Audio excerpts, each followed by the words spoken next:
Coming up next, it is a heavyweight collision between Aleksei Oleinik and Andre Bishop.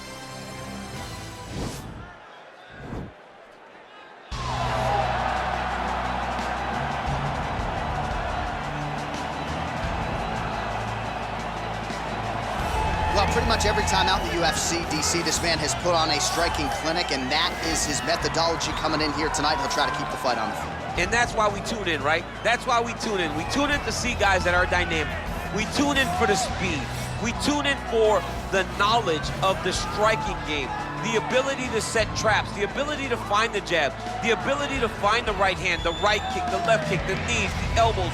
He truly uses every weapon that he has in his arsenal to try and finish his opponents. You make one mistake, night's over. You cannot make mistakes against a guy that has the striking acumen of this guy right here. And the jab is not as underutilized a weapon as it was in MMA, say 5 or 7 years ago, but he's got as good a jab as anyone in the business, and that is where all of his striking flows off of. We'll see how it goes for him in this matchup tonight. All right, so here is the veteran Aleksei Oleinik. This dude has almost 60 professional wins in MMA in a career that dates to 1996. It's unbelievable when a guy can fight for so long and still be so relevant. Aleksei Oleinik, late in his career, has made a run at trying to become a UFC champion. That was a time when no one ever thought that was possible. But when you're landing Ezekiel choke after Ezekiel choke, getting performance of the night bonuses 4 times against guys like Mark Hunt, Victor Pesta, Jared Rosholt, people will take notice.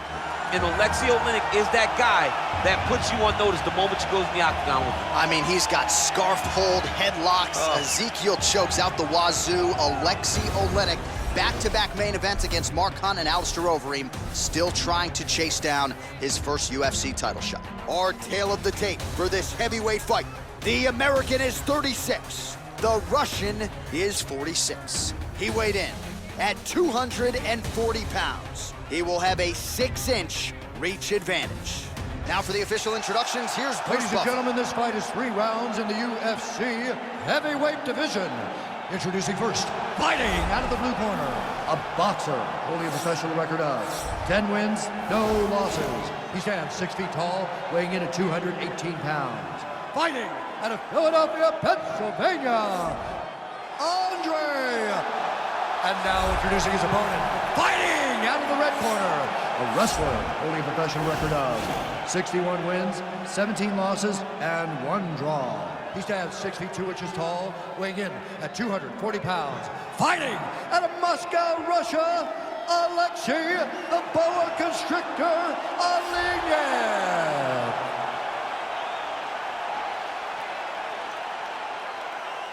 And when the action begins, our referee in charge of the octagon, Dan Mergliotta.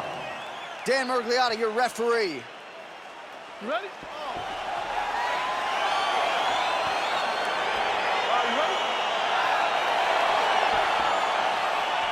All right, so here he is ready for round 1. This man is all the rage, given what he did his last time out. It was a win by flush knockout. Now he'll try to keep the momentum going as the challenges get more difficult. You win in the UFC 9 times out of 10. The next opponent is decidedly better. That is certainly the case here tonight. Oh, really using his reach advantage there with that man, DC. Oh, that's a nice strike. Oh, he's got it going tonight. Beautiful combination of strikes there. Oh, and now the hip toss in a great position now to dole out damage. He did a great job of stepping all the way across to get that hip toss. Now look for him to start chasing down a submission. Well, a lot of people think he might have the best jab in this division, certainly using it effectively here. I mean, one of the best jabs in the world across all combat schools. The way that it just comes out, it's beautiful. The backside hand is always at the chin. The elbows tucked to the ribs. The jab goes out. The jab comes right back to the face. It's picture-perfect technique, almost like a Taibo slash or something like that. Oleinik gets caught with that punch. He's treading water now. Gotta find a way to move those feet. Great timing on that double leg. Looking for a guillotine.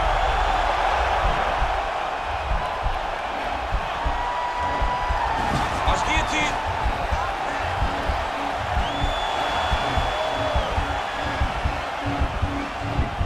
Oh, we're getting a finish here. Wow. All right, we'll see how he chooses to defend here. All right, rubber guard for him now, DC. We haven't seen you lean on this in the octagon. No, I can't get those legs up there. Come on, man, look at these tree trunks. They don't go up around nobody's shoulders. I like to keep my feet on the ground, and I like to grind. That's what I'm known for. But this guy has that. Now he'll try to start attacking a rear naked choke from the top position.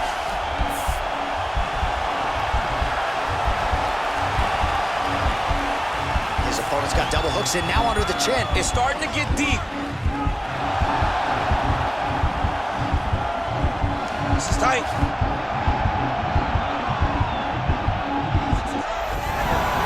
Wow. Side control, he's pretty safe there. Working off of his back here. Looks like he may try to hip escape. Closed guard. Man, look how flexible those legs are. He's got him in rubber guard. I don't think I could do that if I tried. I mean, John, don't sell yourself short. You just might be able to do it. But if you do, John, you're doing it with the idea that you're slowing everything down as a defensive fighter. There are submissions, right? There are submissions, but they're very rare submissions that we don't see used very often in the UFC. That was sunk in. Nice. Timing his shots pretty well here early, DC. He's doing a great job of mixing things up, keeping busy. The strike he's thrown tonight. The biggest shot that he's landed all night. A massive uppercut land. Oleinik goes for the clinch. Oh, man, look at that. Picture perfect. Got to the leg. Oh, and now a beautiful hip toss, DC. We'll see if he can capitalize from here. I mean, that was beautiful. The way that he took the underhook, stepped all the way across, and hit that hip toss. Goes upstairs for an elbow. Oh, it's certainly been a weapon of choice for him tonight. Another elbow landed there by Bishop. Oleinik gets pounded here on the ground. The elbow there doing the damage. He's putting him in exactly the positions he needs to be in right now. He's able to relax here, and he understands being a veteran. Oh, and he hip tosses into the mat. Now we'll see what he can do from here, DC. Right into side control. He's going to try to control him, then find submission. Under a minute now to go in this one. Bishop's got him in a crucifix. Going to work from the top now. Oleinik gets caught by the elbow there. You know he's tough, but you just don't want to absorb too many more of those. It's a good ground and pound by him here, certainly staying busy, and not just busy, but effective. You can just throw punches to keep the referee off you. This guy is throwing punches to be effective, to throw damaging strikes. He's doing a fantastic job. Oh, lands the elbow there from top position. Surprised that one didn't open him up. Wow, not sure if that one opened up a cut or not, but another big elbow by Bishop. Oh, he's got the ground and pound going now. Oh, big combination of ground and pound strikes here, DC. This could be the beginning of the end. I mean, you got to be very careful when you take these big ground and pound strikes. You need to control the posture on the bottom, and if you're the top guy, the guy that's looking to finish, continue to gain posture and rain down big strikes on your opponent.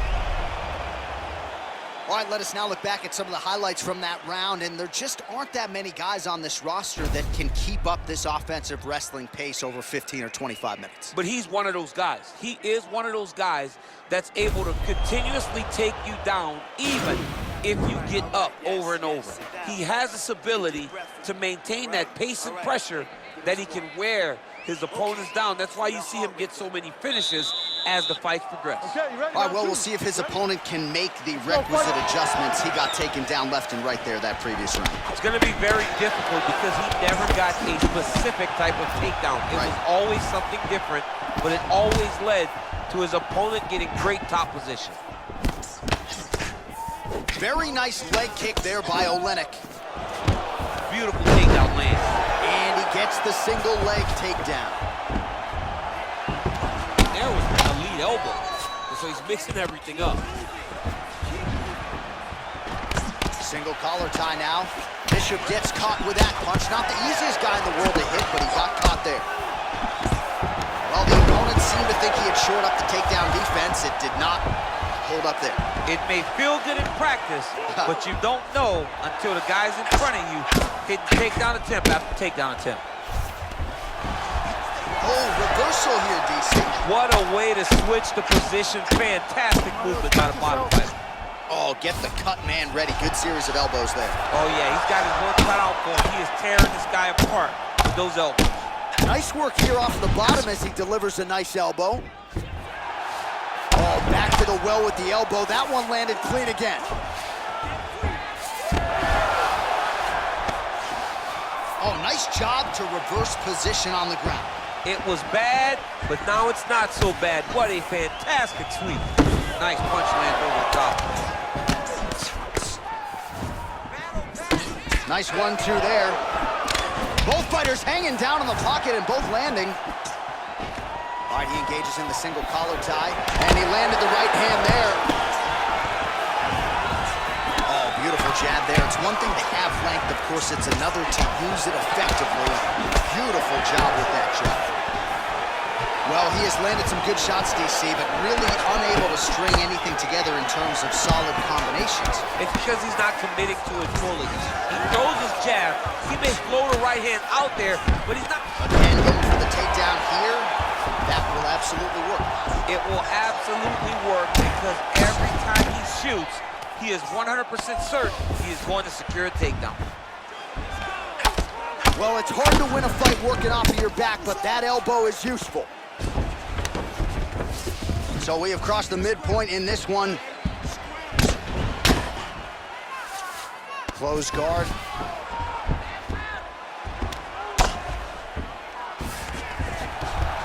Oh, wow, that happened quickly as the fighter reverses position there on the ground. Unbelievable position change. Wow, what a transition.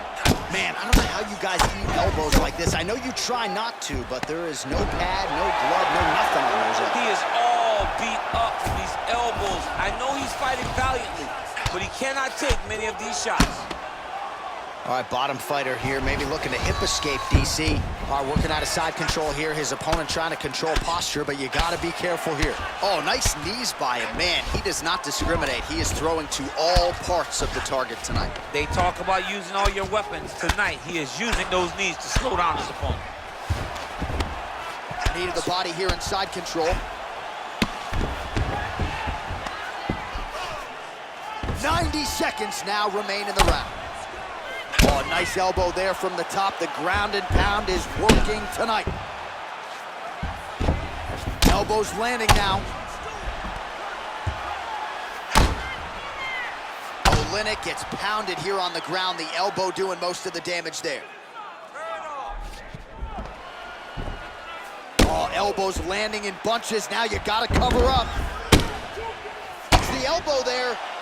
Outstanding ground and pound here. Somewhat of a lost art in MMA, at least in terms of making sure that every strike counts. Not an issue for him. He's making every single one of them count. He is not pity-patting. He's not touching. Every punch that lands, he wants you to feel it. Well, as usual, suffocating work from the top here by Bishop.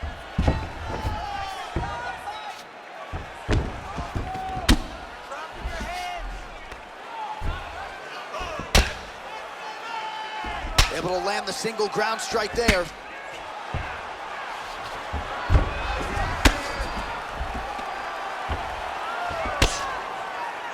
"20 seconds left. Nice hammer fist. Man, this is some serious ground and pound here, DC. He's not just staying busy for the sake of staying busy. These strikes are doing damage. Oh, yeah, no pity-pat to this guy. This guy's trying to land, and he's trying to land effective strikes. 10 minutes in the books. All right, so that's the end of the round. The cut on the cheek is only getting worse. Thankfully, it is below the eye and not above it, but still a source of adversity for him here. All right, a lot of highlights from which to choose over those previous 5 minutes, DC. A lot of good work on the ground. You knew, John, going into the fight, that if he was able to get this fight to the floor, he would have the most success, and you saw it in that exchange. He was able to get posture, land some really good ground and pound as the round came to an end. All right, here we go, third and final round. Well, he's got the longer reach, and he certainly showed it. On that punch right there, his opponent's compromised, DC. It's one thing to land a hard shot. It's another thing completely to land a perfect shot. And that was a perfect shot. Oleinik goes for the clinch here. Looks like he's trying to recover. He was stunned a little bit earlier. Let's see if he can get a respite here. A little single collar tie there. And wow! He's out! Oh, my goodness! Yeah, that was just a gorgeous shot to end the fight right there. I'm not even sure the opponent really saw it coming. So back to the drawing board for him. But for the winner, this is certainly exactly what he was looking for here tonight. All right, DC, no telestrator tonight, but we're going to get you some highlights from this one. This was a fight that had it all, and for my money, his best performance to date. His best performance to date in the biggest moment. In the biggest moments, you got to show up. And that's exactly what he did tonight. He used every bit of his skill to get the job done. Ladies and gentlemen, referee Dan Mergliata has called a stop to this contest at 34 seconds of round number 3. Declaring the winner by knockout, Andre! So the celebration is on with him and his team, and rightfully so. A monumental result tonight as he gets the win by knockout. He spoke it into existence. He said over and over to anyone that'll listen, I am going to knock this man out. He did it in an even more impressive fashion than he ever could have imagined.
You